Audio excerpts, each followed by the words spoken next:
do. Yeah. I mean, you know, since last we spoke, there's been a few difficult things that when we had to deal with a fatality in one of my sites, which was difficult. But the understanding of the situation, the understanding of the appropriate way to act from that first day when we arrived on site, and having to be really, be the strong man and the face of it all, to as the investigations evolved, to let him go and get the and just so you drift back from it. Pull back. Yeah.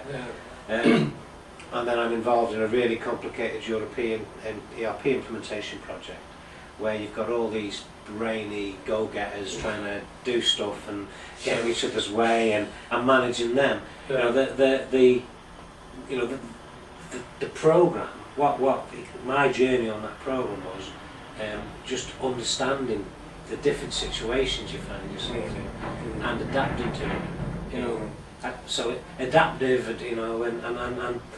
and meandering your way through it rather than expecting it all to occur in a sequential order. Just allow things. Just sometimes you've just got to allow things to occur. So on the one hand, I went from like what you'd call a crisis, and then you just drift back then, and now we're in the investigation phase, and it's all very nice and not nice, but it's clear. It's clear, and that's to a situation that was absolutely chaotic right at the beginning, and it's still a bit chaotic, but we're getting there. Yeah, on the edges it's chaotic, but you've got a bit of stability in the middle.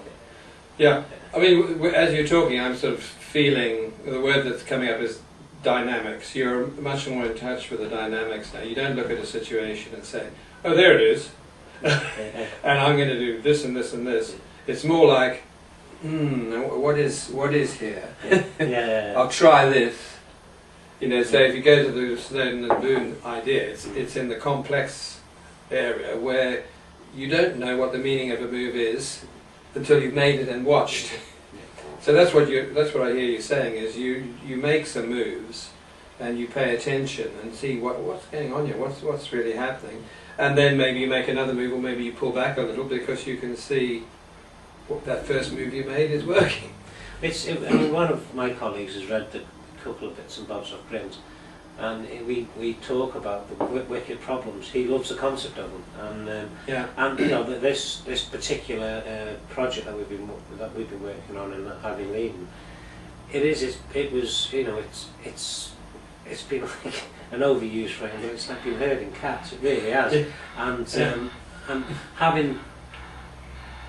We're going off the boil a little bit, but having been through the concepts and explored that with other problems and dilemmas in the past, it does allow you to, as these new things pop up, handle them a lot differently than I would have before the program. So I think what you're talking about, you've built up a repertoire of possible ways, not just there are 3 ways to lead.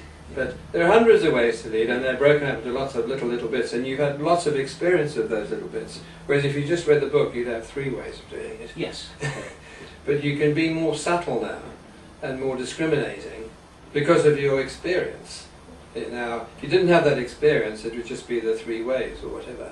Yeah. Because I think that's another one of these paradoxes, is how can you help someone change their practice at work by just giving them cognitive ideas, How does that happen? Well, you're talking to that, aren't you? You're saying, well, if an idea appeals to me, I try it out, and I get some feedback from that, and I feel comfortable or I don't feel comfortable, and maybe from the coach you get a bit of provocation, or you get a bit of try this, and so you're all the time working with this idea. So it's not just a cognitive idea which you're going to write an essay on; it's something you're trying out. Yeah, that's true.